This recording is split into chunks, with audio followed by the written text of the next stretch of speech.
Pocos meses después del lanzamiento de la primera entrega de los Sims 2, en varios foros de los Sims aparecía un usuario que maldecía a todos los usuarios del tío. A cada usuario que era admirador de los Sims le mandaba un mensaje privado. Nadie quería contestar esos mensajes. Pensaban que era una persona que se dedicaba a molestar usuarios. Hasta que un día, un usuario que hizo por primera vez una cuenta en el foro. Ese usuario era yo. Al recibir un insulto, regresé el mensaje preguntando por qué me ofendía, si yo apenas era nuevo en esto. Al enviar eso, al día siguiente recibí un mensaje que decía: tan solo con ser fan de esta abominación, ya eres una mala persona. Al leer eso, me sorprendí, y decidí pedirle su correo electrónico, para hablar más con él sobre sus razones, pero no obtuve su correo. Tan solo aquella persona dijo que: mejor dame tu correo electrónico. Te enviaré algo que creo que te sorprenderá. Medité mucho hasta que por fin se lo di, pero aún así estaba muy preocupado.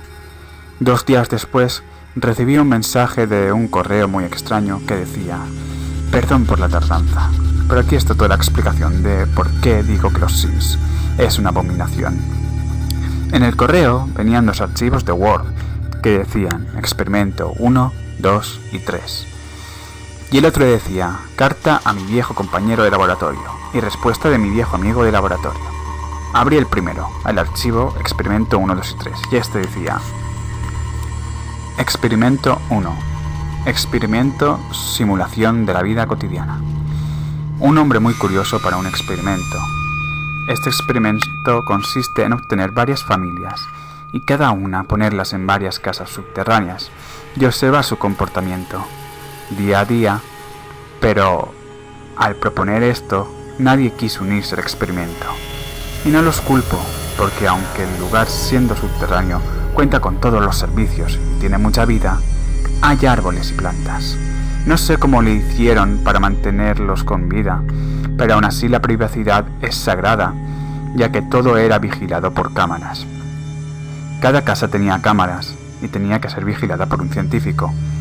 Eran varios monitores que cada uno se veía en cada rincón de toda la casa, y con un micrófono podíamos hablar por medio de altavoces que había en toda la casa y también escuchar todo lo que decían por los micrófonos que había en los floreros, servilleteros, baños, etc. Teníamos todo el apoyo del gobierno, en algunos científicos, de mí también, porque no me quedaba de otra, ya que me pagaban bien por mi trabajo, aunque prefería 1000 veces ir a examinar cadáveres de animales que hacer esta cosa. Pero en fin, trabajo es trabajo. Lamentablemente nadie quiso. Fuimos de casa en casa y muchos nos hacían señas obscenas o nos insultaban al ofrecer esto. Pensaba que ellos se darían por vencidos al ver que nadie quería participar en este absurdo y estúpido experimento. Pero no fue así. De la noche a la mañana, un científico llenó las 5 casas subterráneas de familias que ellos mismos habían secuestrado. Las familias, al despertar en casas que no eran suyas, entraron en pánico. Salieron corriendo a buscar una salida. Lamentablemente, para ellos todo eso que parecía un barrio con plantas, árboles, césped, estaba rodeado por un gran muro de metal. Las personas patearon, rasguñaron e incluso aventaron piedras al muro, pero no le pasaba nada. De repente, el supervisor de esta investigación, el líder, el jefe, tomó un micrófono y por los altavoces que estaban en todos lados, excepto en las casas, porque esos eran aparte, les dijo que no tuvieran miedo, que ellos habían sido elegidos para un pequeño experimento. Lo único que tenían que hacer ellos era vivir la vida cotidiana. Nosotros nos encargaríamos de abastecerlos de alimentos, educación para sus hijos, electricidad, agua caliente y todos los servicios que una casa tiene. Al escuchar eso, las personas lo empezaron a insultar y amenazar. Al pasar eso, el jefe nos dijo que nos tomáramos una semana libre antes de empezar todo. Se calmarán en ese tiempo. Experimento 2. Ya había pasado una semana. Nos hicieron firmar un contrato de que jamás deberíamos decir esto. Así que a mi esposa le estoy diciendo que estamos experimentando la reacción de los aerosoles en los animales. Jamás le he mentido a mi esposa, pero tengo miedo de que algo le suceda a ella y a nuestro hijo. ya que esta gente parece peligrosa. Ya estoy involucrado, ya no queda otra más que observar. Cuando vimos a las familias después de una semana de dejarlas solas, no podíamos creer lo que pasó. Como había cámaras en cada lugar de las casas, vimos que varios muebles estaban rotos y las familias estaban acumulando varios cilindros de gas en una de las paredes de metal para poder explotarlas. Al ver eso, avisamos de inmediato al jefe. Después de eso, empezó a aparecer una neblina por debajo de los muros de metal. Nadie nos podía explicar qué pasaba.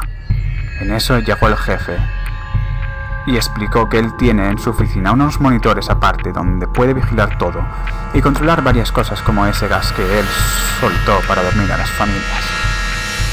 Ya cuando el gas desapareció, todos vimos por los monitores que varias personas entraron a reemplazar las cosas rotas, meter a las familias a sus casas y abastecerlos de comida y todo otra vez. Al ver eso, le pregunté al jefe si eso es lo que vamos a hacer cuando a ellos se le acaben las provisiones. El jefe sonrió y tan solo dijo, exacto. De nuevo mi atención se fue hacia los monitores y vi que aquellas personas empezaron a instalar en varias casas una especie de cristal metálico en los techos de las casas y en el techo sobre las casas un cristal metálico más grande. Al ver eso, volteé mi mirada con el jefe y le pregunté qué era eso. Él respondió que un aparato para adiestrar a nuestros huéspedes, ya que si no agradecen los servicios y la mejor vida que se les está dando, no le queda otra alternativa que obligarlos a obedecer. Al escuchar eso, vi cómo les instalaban a todas las personas una clase de aparato en el cuello, como un collar. Al ver eso, el jefe nos dijo que ese aparato y no obedecían nuestras órdenes. Teníamos el privilegio de torturarlo con descargas eléctricas, hasta que obedecieran o hasta matarlos. Lo que pasara primero. Al oír eso, me enfurecí. Y le respondí enojado que eso era inhumano. El jefe me respondió que la gente misma se lo ganaba por ser desagradecida con la gente que quiere darles lo mejor. Y tan solo pide una cosa, lealtad. Al igual que con Dios, Él nos dio todo. ¿Y cómo le agradecemos?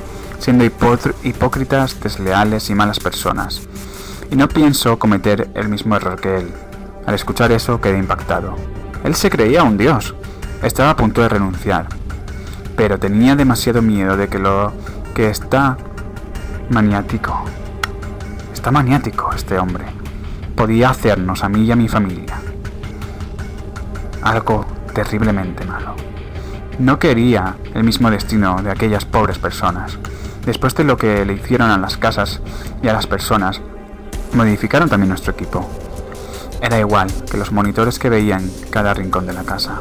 A cada uno nos asignaron una casa que observar. También teníamos que controlar a las personas, decirles qué hacer, a dónde ir, qué no hacer, y si se resistían teníamos que castigarlos o matarlos.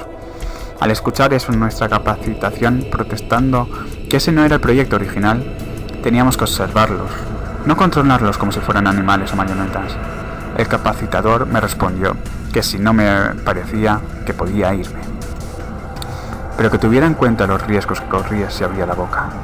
Estaba entre la espada y la pared. Por suerte encontré a un compañero que pensaba igual que yo, y también tenía miedo de renunciar. Era genial. No me sentía el único disgustado por mi trabajo. A él también le disgustaba torturar a la gente para que obedeciera, a diferencia de los otros que les fascinaba darle un mal uso a su nuevo sistema, haciendo que las mujeres se desnudaran y bailaran. Pero aunque ellas obedecían, aún así, las torturaban por gusto. Mi compañero y yo razonábamos con ellos para que siguieran nuestras órdenes. Ellos aceptaban algo temerosos. Me rompía el corazón ver llorar algunas veces a la mujer preocupada por sus hijos, temiendo de que tal vez ellos mañana serían torturados, ya que algunas veces llegaron a presenciar cómo los otros científicos torturaban a todos por igual, hasta el momento de desear la muerte. Ellas no querían eso para sus hijos. Intenté hacer que la familia que estaba en mi cuidado confiara en mí, pero su miedo de que yo les hiciera lo mismo que a las otras familias era demasiado. Aún recuerdo lo que me dijo aquella mujer. Me dijo, ¿cómo puedo confiar en alguien que me tiene cautivada como un animal? 2 meses después de eso, varias personas se suicidaron en las casas. En mi casa, cuando teníamos que ir al baño, ya era hora de descansar. Dejábamos una cámara grabando.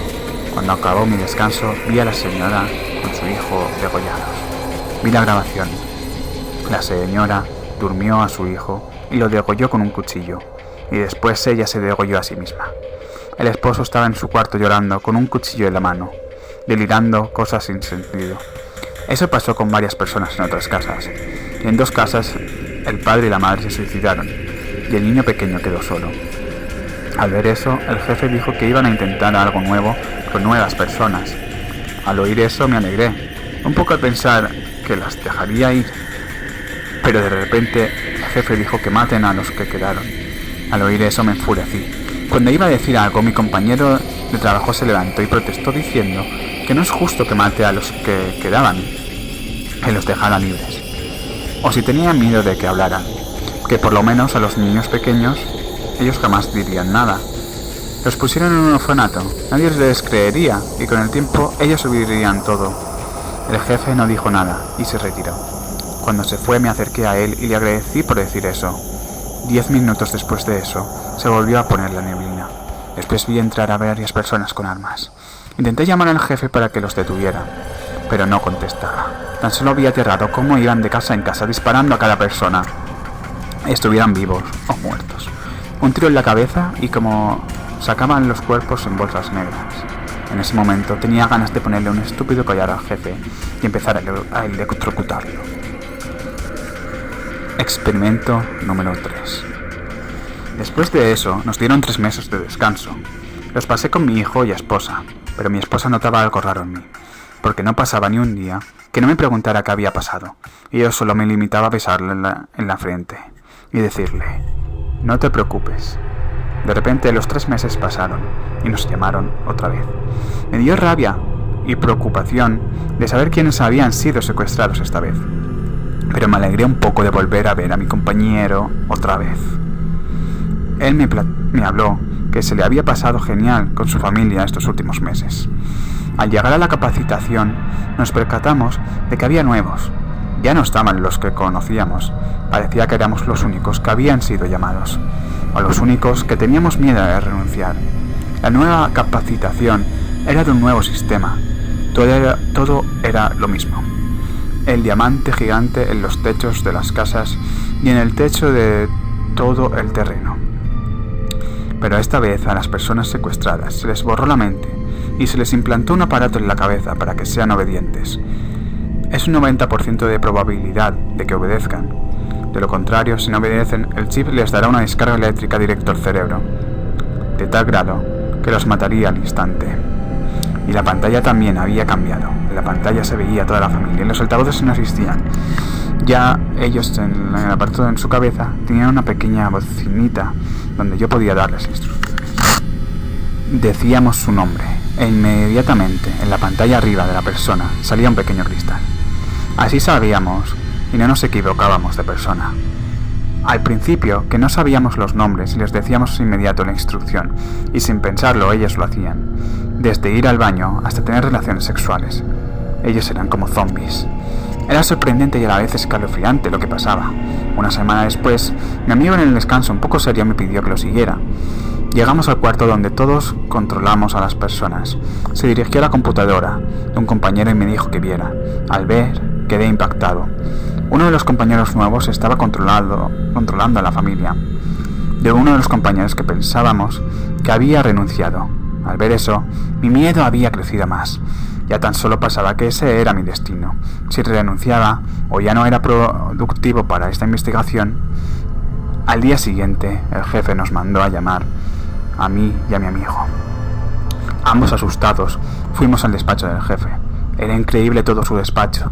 Todas las paredes estaban llenas de cámaras y el jefe estaba en su escritorio sentado mirándonos fijamente. Al entrar pregunté un poco asustado ¿qué había pasado? El jefe respondió que vio en una de sus cámaras que nosotros estábamos husmeando en una computadora ajena. Mi amigo rápido dijo que había sido su culpa, pero sin querer un día vio eso y lo que pasó. El jefe respondió que ellos se lo merecían al torturar a aquella familia. Él se merecía el mismo castigo. Entonces todos los que fueron reemplazados. El jefe dijo: exacto, todos están en las casas siendo controlados. Eso se merecen por disfrutar haciendo sufrir a otros. Mi amigo enojado le responde: ¿y no es lo mismo dejarlos en cautiverio o peor aún, convertirlos en un ejército de zombies? El jefe responde: es por el bien de la investigación. Yo furioso le pregunté: ¿qué investigación? El jefe responde: el observar la vida cotidiana. Tenía deseos de golpearlos, pero tan solo renuncié en ese mismo instante. Al renunciar, el jefe me dijo que tan solo recordará el contrato.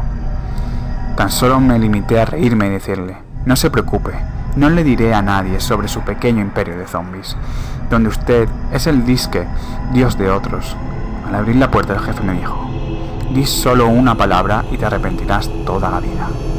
Cuando salí de ese lugar oscuro, sentía como si alguien me siguiera, pero espero tener una vida feliz y plena desde ahora. Al leer eso, quedé sin palabras. Ya no sabía qué creer. Entonces abrí rápidamente el documento de la carta que le envió a su compañero de trabajo. Y esta decía: hola, ¿cuánto tiempo ha pasado? Costó mucho encontrar tu dirección de correo, pero por fin lo encontré. Tal vez ya te has percatado del nuevo juego para ordenador, llamado Los Sims. Quiero por favor que lo compres y en una computadora lo pruebes y me digas si estoy loco o es verdad lo que veo. Después abrí la respuesta de mi amigo que decía: yo tengo una copia de ese juego, al menos de mis hijos, a mis hijos les encanta jugar mucho. Y si no estás loco, todas las familias están ahí, las primeras secuestradas y las últimas. Son réplicas digitalizadas. Créeme, que han pasado tantas cosas desde que te fuiste. El proyecto fue un desastre cuando alguien ordenó a una persona que cocinara y de repente, por un descuido, todo se prendió en llamas. Todos alcanzamos a salir, excepto la gente cautiva. El jefe de la nada desapareció.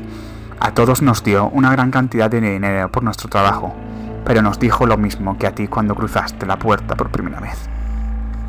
Y me temo que él sacó mucho provecho de su pequeño experimento. Aunque parezca un juego inocente, mi querido amigo, tú y yo sabemos el macabro secreto. Pero no hay que ser tan inhumanos como para revelar este secreto. Por favor, prométeme que jamás lo dirás.